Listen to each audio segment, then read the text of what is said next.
everyone, and Happy New Year. Welcome to HealthEC's first webinar of 2021, titled Managing in Uncertainty, Providing Care and Direction in the Time of COVID. My name is Laura Porto, and I'm the Director of Marketing here at HealthEC. And today we have a fantastic panel of experts that are going to talk about how to tactically manage your COVID patients and through the utilization of tools, achieve better care management. A few quick housekeeping items before we get started. You're all in listen-only mode as attendees, so you don't have to worry about muting and unmuting yourselves. That's been done for you.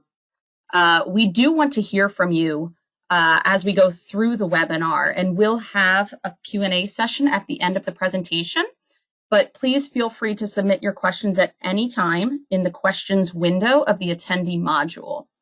We're going to try to get through as many of those questions as we can. Those that we're not able to address, we'll follow up with you directly via email after today's webinar. And lastly, we are recording today's session, and that recording will be shared directly with each of you via email, and also include a link so that you can share with any colleagues as well.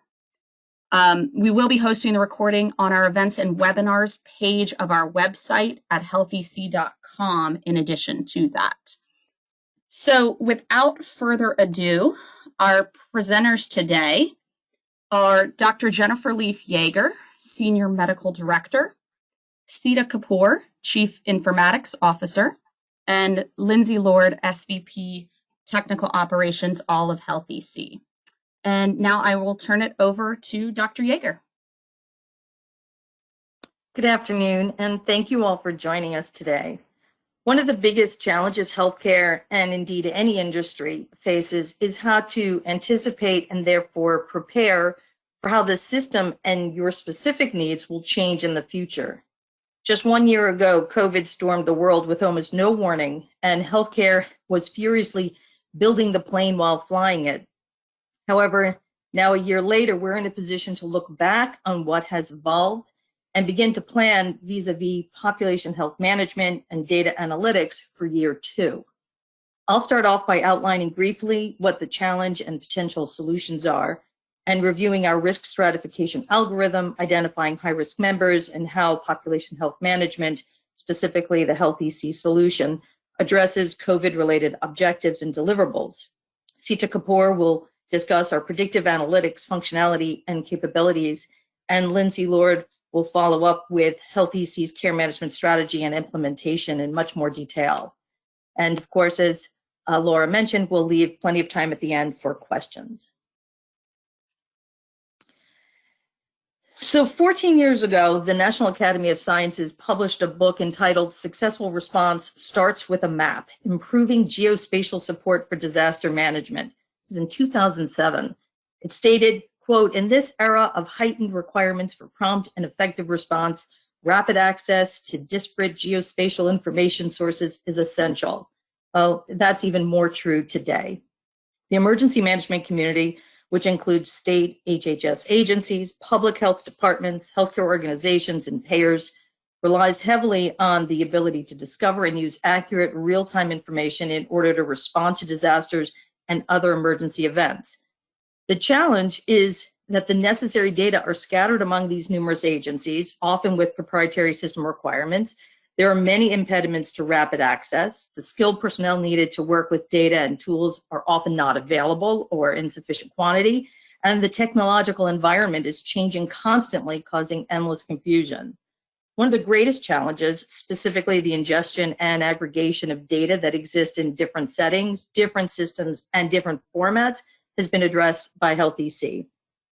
We can receive data either directly or through third parties, such as health information exchanges, and make available critical and actionable information for provider systems, lab networks, including state and local public health labs, pharmacies, and federal systems, but that's required for preparation, response, transition, and surveillance functions of communicable disease outbreaks. And Sita will discuss all of this in much more detail. So this is where we are now, recovery and mitigation, and basically how not to make it worse. Delayed and deferred evaluations for chronic conditions will worsen delayed deferred screening, which may result in misdiagnoses or failure to prevent new chronic conditions, and deferred preventive activities, which need to be scheduled now, such as vaccinations and planning for the surge of these deferred evaluations. We need systems for tracking and managing all these workflows to support safely, effectively, and efficiently bringing patients back into the hospital and clinic for these interventions. And although it might seem that the horse has already left the barn, preparedness and response activities are still critical as regards to the issue of 1, reinfections, 2, new, more virulent strains of the SARS-CoV-2 virus, 3, the advent of a vaccine, and of course, 4, the next pandemic, because it's not actually a matter of if, but rather when. So, next slide. So, in response, there have been new funding streams that have established, the largest of which is $500 million for public health information modernization. I knew I was going to trip up on that word. Authorized by the CARES Act. Specifically, this is earmarked to modernize existing public health information systems and enable interoperability and information exchange across systems, again, specifically for global disease detection and emergency response. This funding, potentially in conjunction with other funding sources such as MMIS funding, creates what could be a once-in-a-generation opportunity for public health and other agencies to invest rapidly in information technology to enable more effective communicable disease management. Next slide, please. So the solution falls into these 4 buckets: surveillance, preparation, response management, and transition management.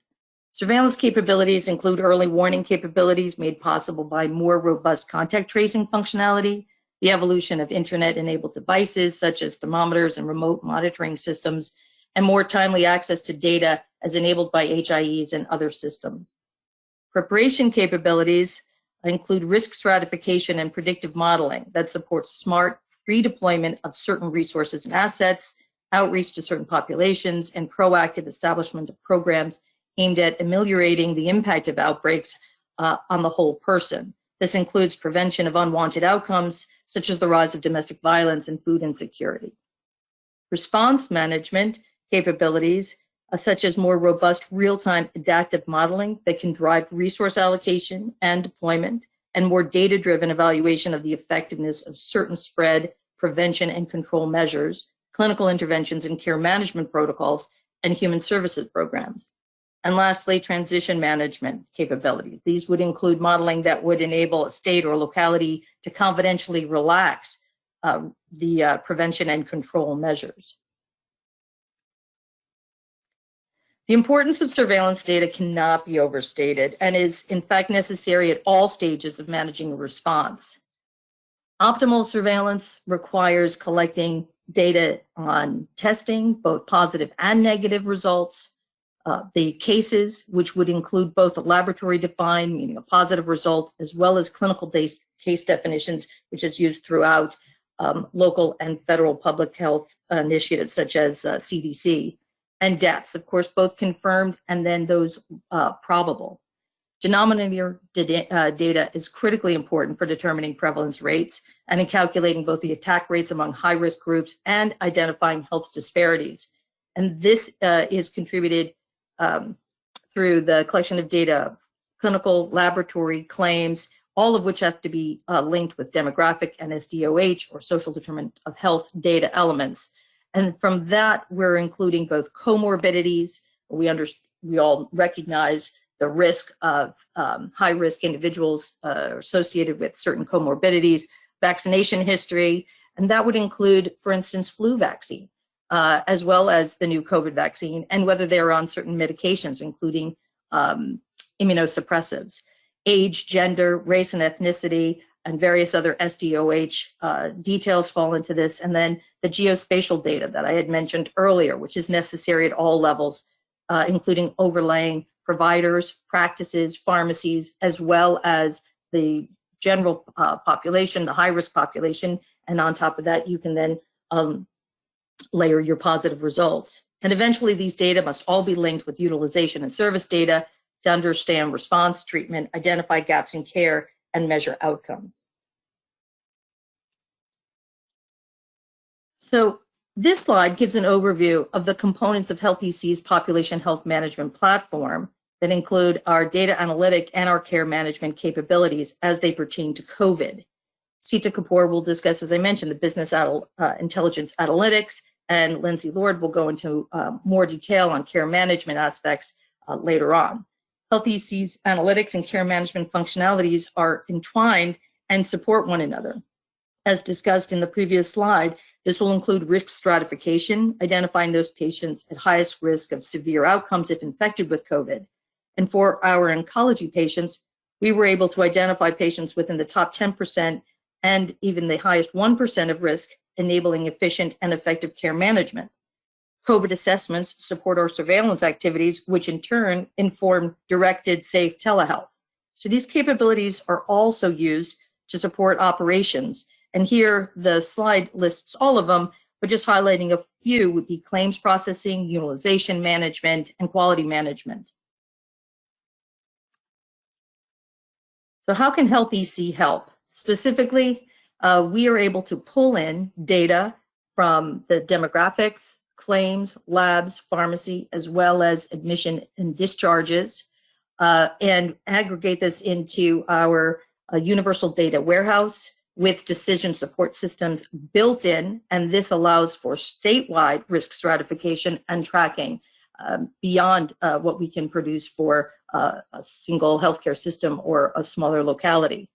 Data aggregation is possible down to the member level, which facilitates timely identification of hotspots, potential high-risk residents, potential spread, and the resources needed and allocation with near real-time clinical updates on current cases.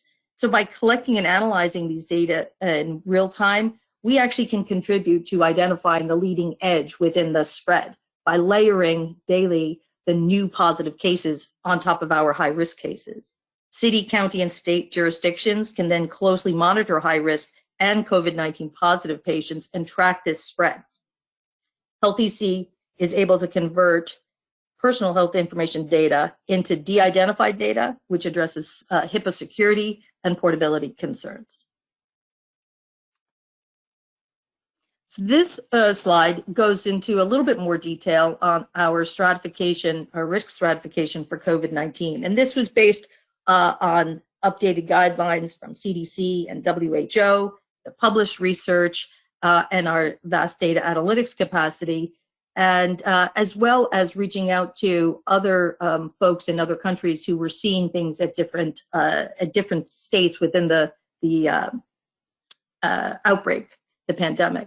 So of course we include age, which is individuals at high risk, 65 years and older, and then at the highest risk, 80 years and older. We took a look at comorbid conditions, which we are also all familiar with, cardiac conditions, specifically coronary artery disease and congestive heart failure. Type 2 diabetes was identified recently as being a greater concern than even type 1. Obesity rose to a higher risk than we had appreciated before, and even higher than smoking, as well as underlying COPD, chronic kidney disease, and of course, cancer. Our risk scoring incorporated known algorithms, including the Johns Hopkins prospective score and the likelihood of hospitalization score. We included the HCC, the higher condition categories, as well as a C3 score for our oncology patients. And then when available, we layered on top of this hospital admission data, ED visits, total cost of care over the previous 12 months, and frailty indices in order to support our risk stratification and decision-making at the local level. This is a sample using sample data. It's an example of our 3D analytics profile platform that is shown in sort of semi-dashboard format.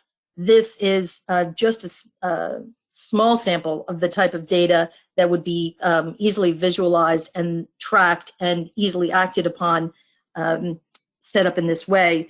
This shows here our high-risk members, demographics with age, gender, again, their total cost of care, their average risk score, and hospitalization risk score. We can then also just show active members within your group, and we can also sort by COVID positive members.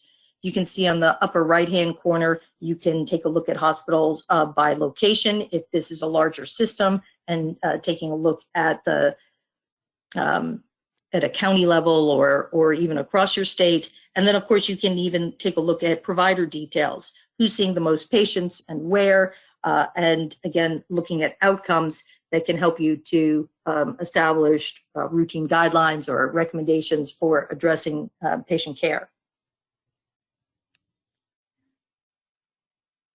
And last but not least, in terms of sort of our overview here, is the COVID module objectives and deliverables. This is a soup to nuts module that we designed, beginning with a survey that could help stratify members at high risk, and the logic built into the score that supported telehealth and care managers be able to identify who needed management immediately and who was able to wait to be seen within the sort of a brick and mortar setting. We also added on to that our COVID positive results. We have received lab data directly, and that allows us to integrate lab results in near real time. On top of that, we're able to support disease surveillance. So we can integrate the ADT or admission discharge transfer data, as I mentioned, that we receive from HIEs that allow us to identify who's being seen in a clinic, who's being seen in the emergency room, who's being admitted to an ICU. And because of the coding that allows us to identify telehealth, we can see who's being quote unquote seen by their primary care providers. And then we're able to utilize this, we're able to use this information for utilization and tracking where the gaps are and what the needs are and what the utilization is in terms of ICU beds and ventilator use, et cetera. And that can also be incorporated with use of vaccine. The list of activities that this supports are listed here in the slide. And in order not to take up any more time, I'm going to hand over our slides to Sita Kapoor. Thank you, Dr. Yeager, and good afternoon, everybody. Welcome to our session. I will try to walk you through some of the predictive analytics, data aggregation, and how we work with the data to support what Dr. Yeager has just talked about, and what Lindsay will be able to show you how a nurse can provide a care coordination to help manage this population. In here, we've taken like a retrospective analysis of a patient who's say 65 male with hypertension and diabetic. And if you look at a week-by-week analysis, our algorithms will allow us to look back to find the high-risk patients, as Dr. Yeager had mentioned, with the multiplicity that we have, to be able to run a quick survey and put them on a program that's initiated to monitor this person. What this allows us then to do is, once we get a lab test back and we know their COVID-19 was positive, we've already gathered information and assigned a care manager to them, allowing us now to manage their care to the best ability that they require, whether it be, reviewing their status with them, getting them meds, getting them, food, or whatever it is that would be necessary to manage the SDOH components of it also.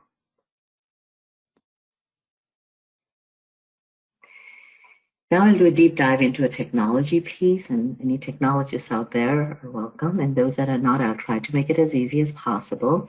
One of the core strengths of HealthEC is to be able to aggregate data, not just from claims or just labs, but from EMRs, ambulatory specialists, hospitals, be able to get the data from health plans.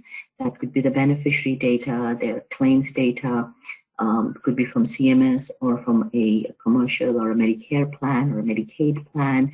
We're able to consume lab results, and we have direct contracts currently with our labs and EMRs for us to quickly aggregate the data. And if you think of a community that you're trying to manage, you're trying to get as much data and as many data points as possible into this data store, and also includes all your pharma medication data in there.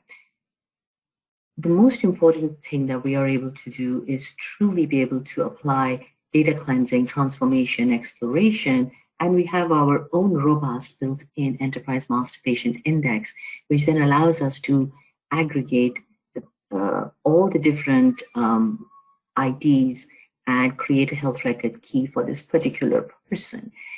The data is cleansed to a level where we can truly run some machine learning algorithms on it that will then allow us to do further artificial intelligence layers.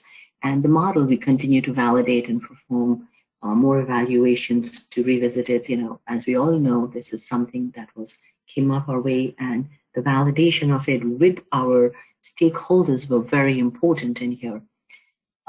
We do render this data back to our stakeholders, primarily clinicians, administrators, and care managers.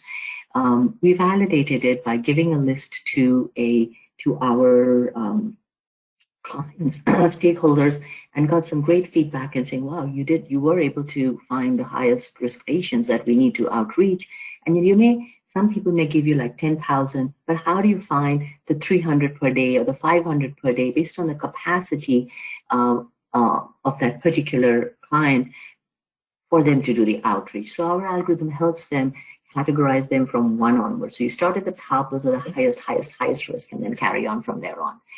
We do expose our data using FHIR as well as APIs, which can be interfaced with any of the smart devices that the patients could be using, and through any third party that is be out there.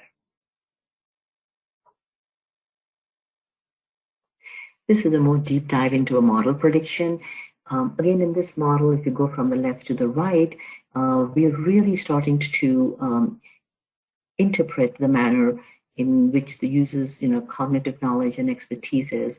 And you're looking at your cognitive heart failures, polygraphic, weight, diabetics, average length of stay, fall risk, their coronary arteries, and you're trying to do some predictions, and you're trying to then render it, explain these symptoms of the patients with a history into a predictive view, which is an AISS. So it's very easy for us to then look at the list of members and to start seeing who are the ones that need to be approached sooner than later. And also trying to find as best as we can. And I think our team, our nurses and doctors have done a fabulous job of being able to define the resources that will be needed to manage the high risk, and what are the workflows that are required, and what are the interventions that will be most meaningful to manage this population.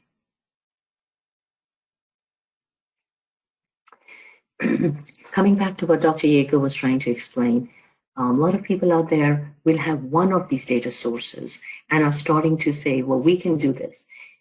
Yes, anybody out there with one single data source or 2 data sources, we can do some amount of care coordination and care management. But our goal truly is to aggregate as much of the key components that are needed to predict as accurately as possible, to create interventions and to create a workflow that will truly help the community clients to manage that patient population that they are addressing. And I would go beyond patient, it'll be the member population over here that they're trying to manage at this point, given where we are today. The data that we're aggregating, besides doing a predictive modeling, risk stratification, outreach, is doing the care management. We do have a very robust SDOH referral program built into it. We have a timely interventions program, which allows us to say whether this is a short-term goal or a long-term goal. And this would not only be for those people who haven't had COVID, but even post-COVID. And we're starting to hear about some of the downstream impacts that's going to be happening. Tons of resource assessments have been pre-built into our tools, certified and catered specifically, and allows us to do the resource utilization. What that means is once you have all this data and you start to work it, how do you see what is the effectiveness of what you're doing? Are we really using our resources for the right cohort of patients? Are we truly managing the population to show some results? And that is what we are able to then constantly continue to revise, improve, and help our clients.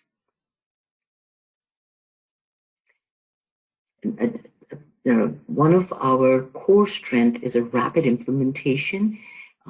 We are able to, since we have had a history of data in healthcare, data aggregation, all the way from clearinghouses to HIE, with the EMPIs and the record locators certified by different healthcare entities out there. We have some very robust parsers ready to be deployed based upon the data elements that we are going to be getting from the different health entities out there, to be able to quickly identify and assess the vulnerable population that we are trying to get to in this dilemma we are in. If you look at health organization data, this could be a Blues plan and Aetna plan, United, name it, and we have connected with almost all the major health plans out there, including MMIS data with the certification of being able to consume that data, and also CMS, getting the Medicare data from them. We directly contracted with labs and have some robust contracts with them, which allows us not to get into any development phase. It's a matter of getting your BAAs and your DUAs in place, and we're able to turn on the flow of data as long as all your HIPAA compliances are documentations, business documents in place. We're fully certified in the process of an HITRA certification. Furthermore, we have connected and continue to connect with multiple HIEs in states.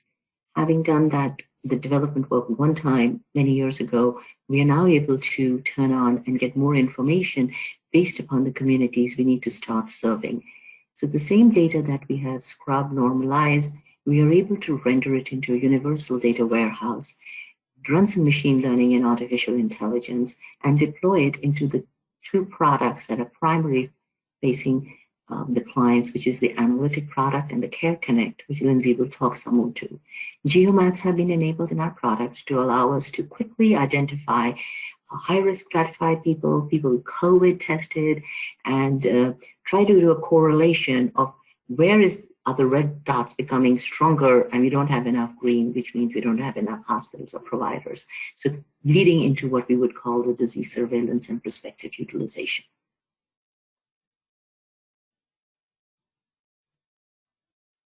With this, I would like to hand it over to Lindsay. Please welcome her. Thank you so much, Sita. So much has changed across care management. And as Sita and Dr. Yeager were speaking to, we want to help our clients and partnerships to create truly data-driven and patient-centric care management models.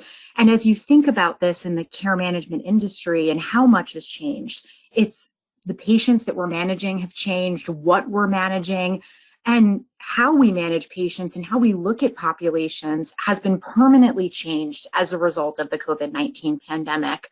Care management has really been forced to flex their muscles. We've really seen the importance of strong care management programs, especially during such a challenging time in healthcare.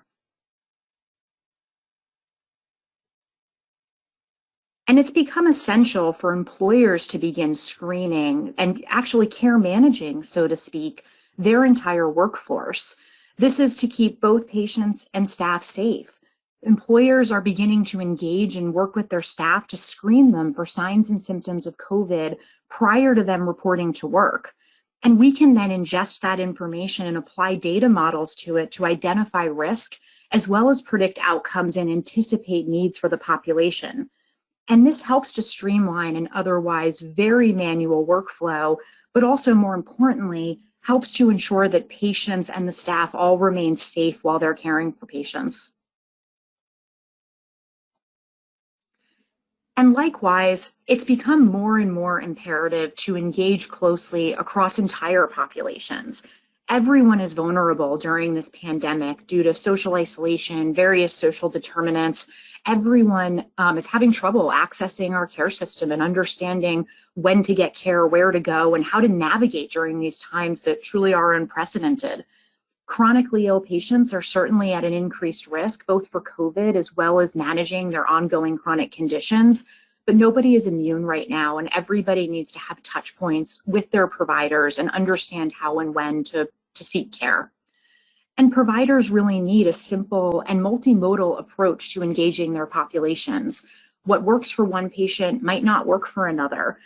So we need to include things like phone calls, the antiquated Alexander Bell way to call and speak to patients, but also text messages, other virtual avenues.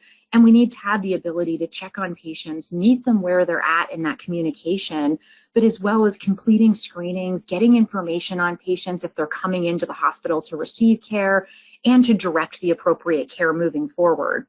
And these types of communications help the care team to intervene at the right time and help to keep the patient population safe. And as care managers are under increasing pressure and even more resource restraints, many pop health programs are looking to technology for machine learning, artificial intelligence, and automation to add efficiencies to these current workflows. I've never in my time met a care management team that says, oh, we have plenty of people. We love to have coffee together every afternoon. It's constantly triaging, and it's dodging and tackling and trying to find the most vulnerable patients and making sure that you're able to intervene effectively on those patients. And with that, care managers really need the ability to have a workflow that's simple, that allows them to filter and search for different types of vulnerable patients and have them easily be able to review information so that we can trigger the appropriate engagements and interventions across the care team. I know when I was working in care management, I was logging into multiple systems and looking at a lot of different places to find this data. And we've really worked hard here to streamline that so that it's a lot easier for the care managers to go through such copious amounts of data and information on the patients. And once the care team has identified an at-risk or a vulnerable patient population or a patient group, they initiate a workflow where they can engage patients, assess ongoing risk, and create appropriate action plans that are clinically specific for the patient's needs, and that it's pulling in the right disciplines and the right folks.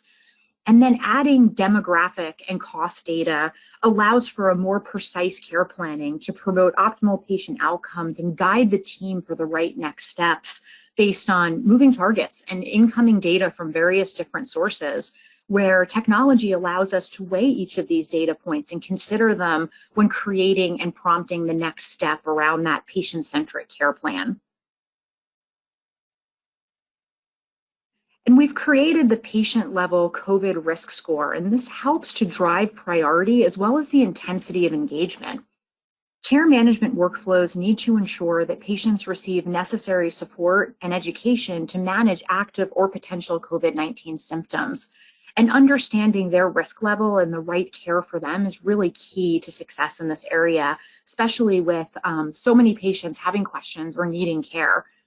And for non-COVID specific symptoms, for chronically ill patients that have other issues or other concerns relating to their comorbid conditions, whether it's a risk of COVID or simply something that's developed from a struggle in access to care, this helps providers to direct patients to the appropriate care setting.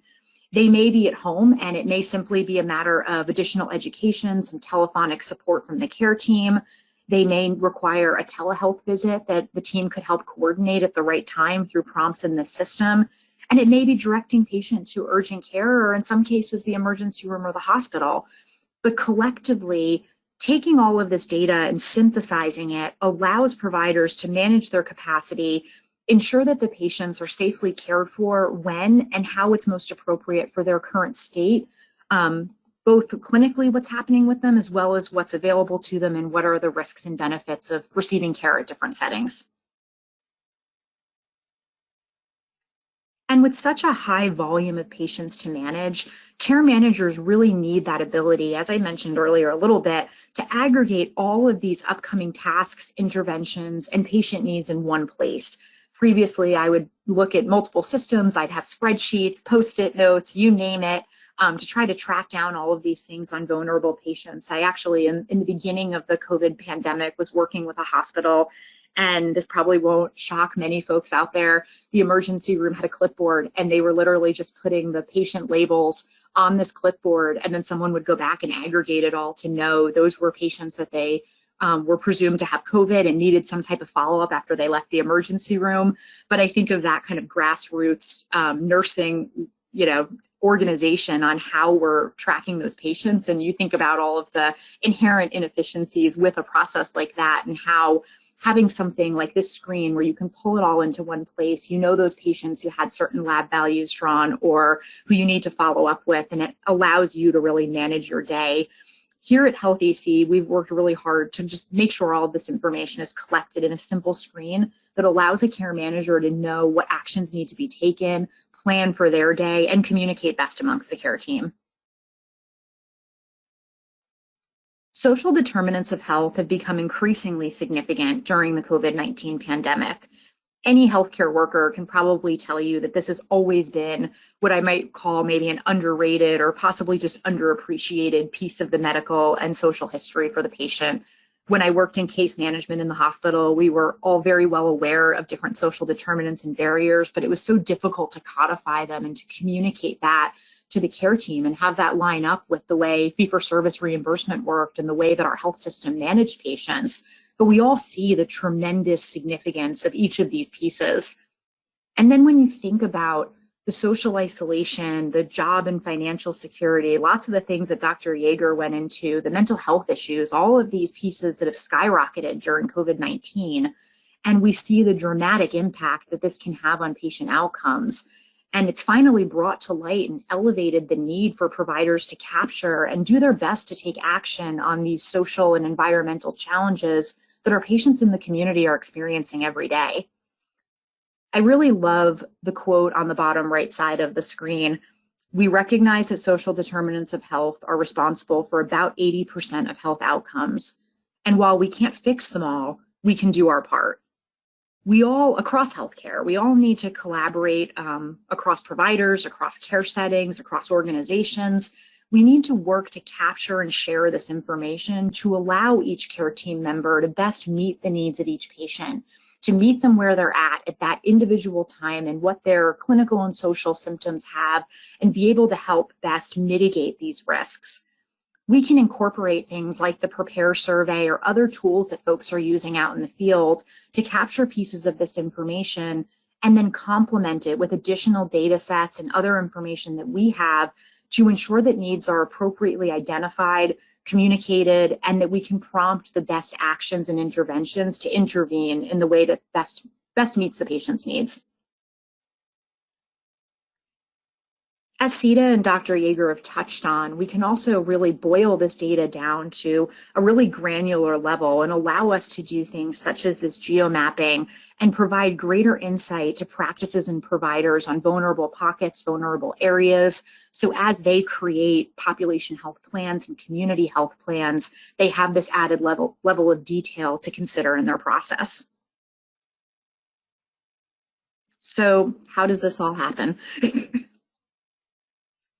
Each organization will have unique challenges. Everyone has specific goals to their structure, their organization, and are focused on different things. And every patient population does have their own unique little nuances and differences. And we want to work really closely here at HealthEC across all operational and technical areas with our partnerships to ensure that workflow aligns with these organizational goals and priorities. We work to share best practices, what we see across our client base, what we're seeing across the industry, but we really want to meld that with what's specific to your organization and your patient population. And then we provide training to support the team and all end users and have a dedicated group that works across all of our partnerships and our clients to promote ongoing success and help them grow and scale all of their population health initiatives.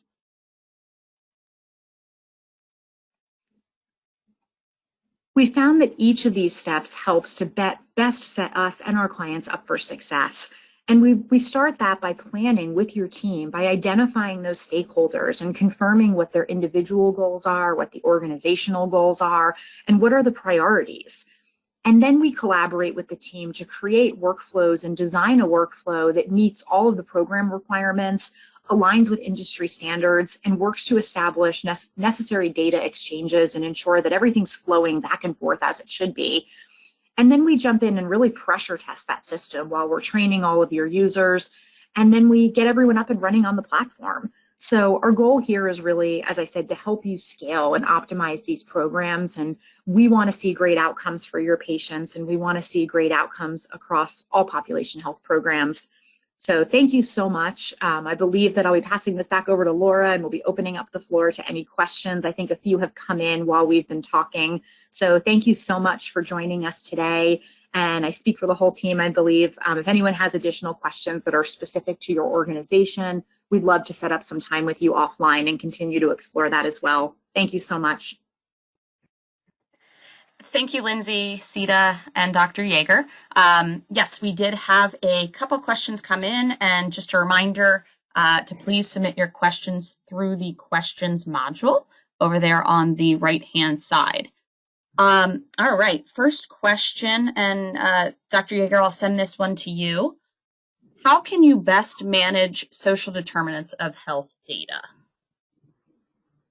And that's a good question. I think the first thing is being able to aggregate the data or integrate the data with the clinical data that we have as well. And so Sita had talked about how we're able to do that. That's a little bit of the magic behind the screen that allows these kinds of data to accurately be incorporated with the clinical data. And then how do we use that? So Lindsay had also pointed out some of the critical importance of these SDOH data. So just as an example, looking at seniors who are suffering from depression and worsening pain, and in fact, worsening psych outcomes, including an increase in suicidality or in Alzheimer's disease, quite frankly, as a result of social isolation. So that's an unintended consequence of trying to protect our most vulnerable individuals over the age of 80. And what we're learning, though, is that there are significant health outcomes as a result of that isolation. And so that kind of data, if we don't look at that, if we don't collect that data, nobody has an opportunity to really impact that. We also have seen, and again, Lindsay touched on this, an increase in personal violence. We've seen child abuse and domestic violence rates that are increasing, but they're not being reported in the same way because folks are staying at home. And we are seeing risks of worsening outcomes from that standpoint. We also are concerned about food insecurity and homelessness as a result of changes in income that folks are suffering. And so we can't manage vaccine delivery, and we can't manage making sure that our patients are taking medications every day for their chronic illnesses if they're worried about their safety, or if they don't have a home and a safe place to store their medications, or if they're worried about feeding their children, they're not as worried about making sure that they get the prednisone or the inhaler refilled. And so if the bigger issues aren't at least addressed, per that wonderful quote that Lindsay has on her slide, if we don't address these larger issues, then we can't possibly address the other concerns. And so the best way to do it is just have a place where you're collecting these data in conjunction with the clinical data that allows you to identify where the risks are, who's at risk, and then make the referrals. And within our care management, we can seamlessly incorporate referrals of these individuals at risk at point of care, whether it's telehealth or in the clinic or in the emergency department, and make sure that we begin to at least address some of these risks. Thank you, Dr. Yeager. Next question, Lindsay, I'll send this one your way. What is the ideal caseload for a successful care management team? Oof, always a tough question. There are so many different ways to slice and dice building up a care management program. And when I've worked with folks at different stages of maturity in that process, my answer can vary. And I always start with saying, don't try to boil the ocean. because that's a recipe to set everyone up to not be successful or to make it a lot more challenging to be successful. And I usually begin with what are the biggest goals of the program? Because it could vary from managing utilization and steering kind of patterns of referrals across your network.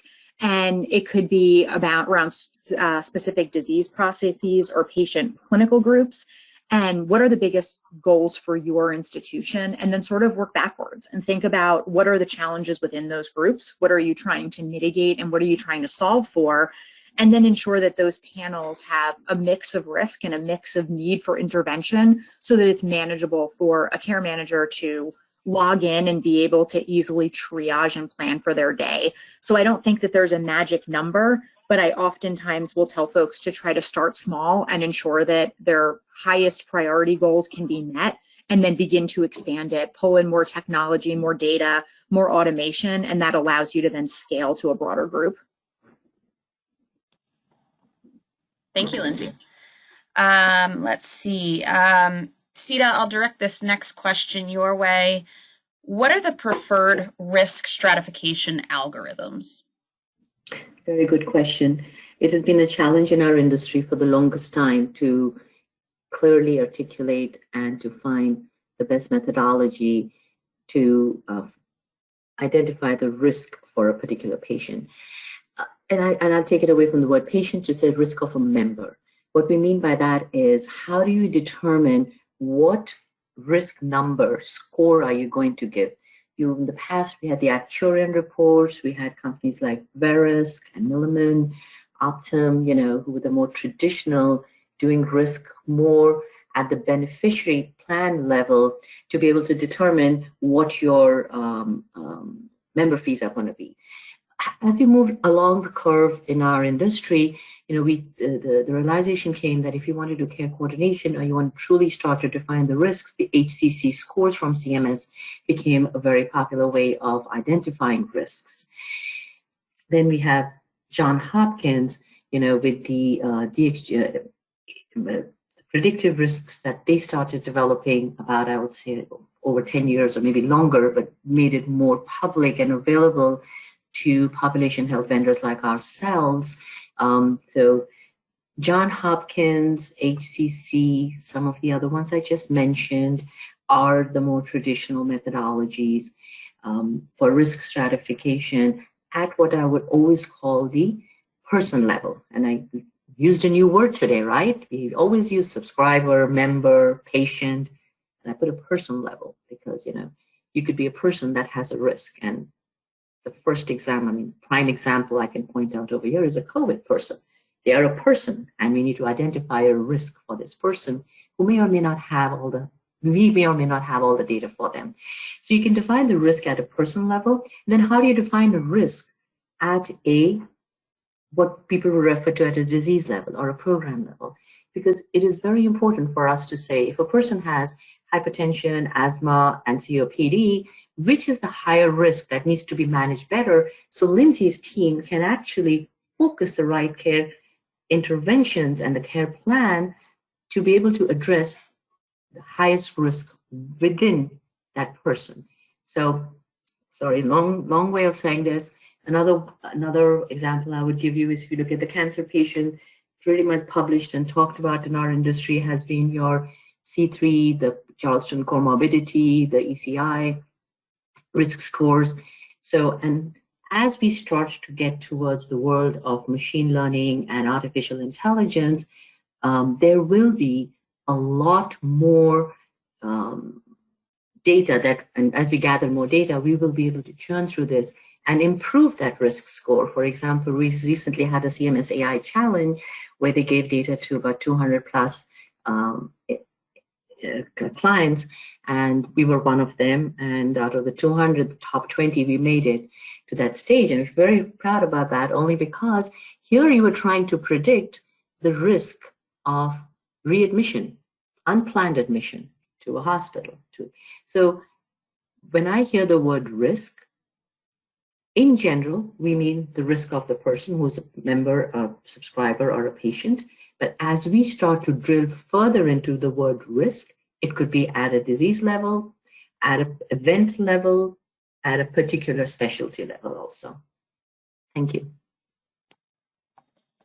Thank you, Sita. And I think we have time for one more question. And this one I'll kind of open up to our whole panel.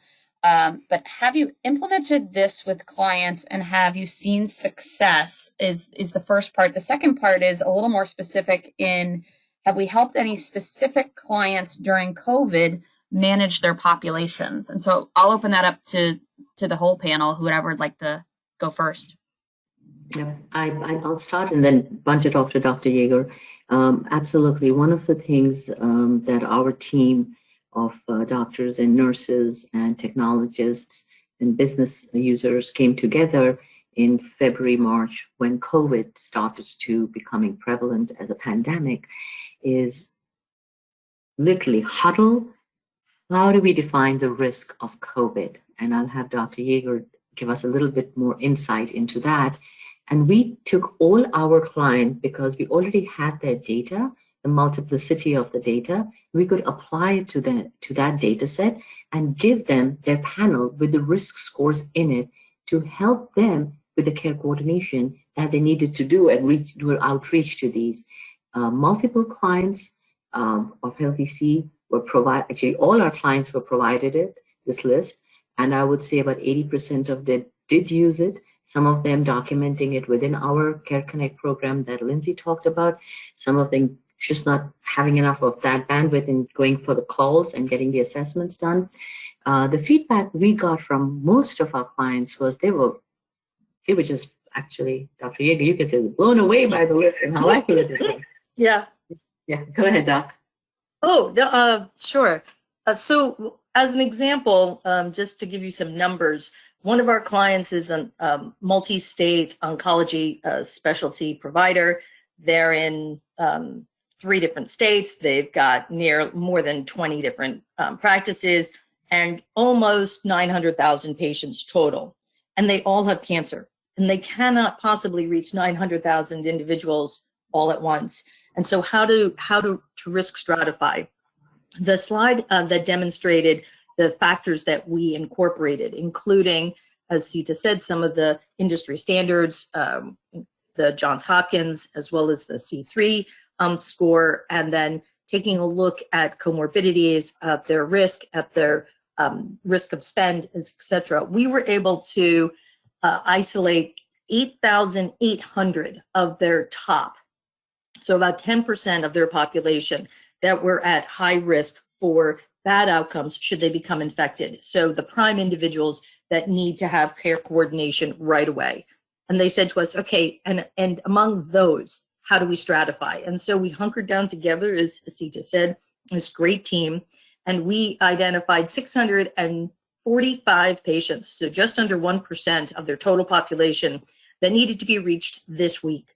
And they actually validated our list independently. We weren't even aware that they were doing this, and came back and said, you not only identified the folks that we would have said, but an additional 25%, many of whom were already potentially at risk. And those were the ones that their care managers were able to go in and within a few days, like really a week, or less than a week, to reach the top 1%, actually be able to contact them, assess how they were doing, make recommendations for staying at home, make sure that they had access to medications, that medications, let's say, could get delivered to them.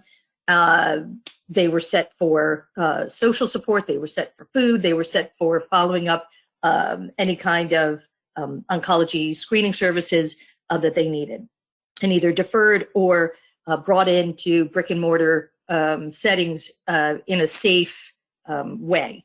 And so, very real life, they had that list and they just, started using it. And then afterwards, we gave them numerous filters so that the remainder, they could start filtering. So again, everybody 80 years or older, or everybody 65 years or older, or based on their frailty indices.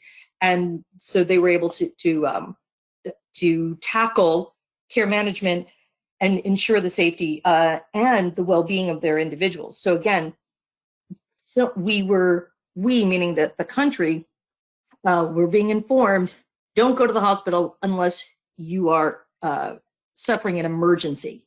a heart attack or a you can't breathe or you're turning blue, you know, and yet so elective procedures were put on hold. But in oncology, particularly, staging procedures and screening procedures and follow-up procedures, these aren't really elective. They're non-emergent, but they're necessary for identifying whether the cancer is progressing or not. And so those individuals were safely managed. Those that could wait a month or two for procedures were able to be deferred, but not lost in the sauce, like with Post-it notes, as Lindsay, identified. And those that absolutely required an MRI or a staging biopsy were able to be brought into the hospital safely and managed, knowing that this was a high-risk individual. So very real-world application of our module.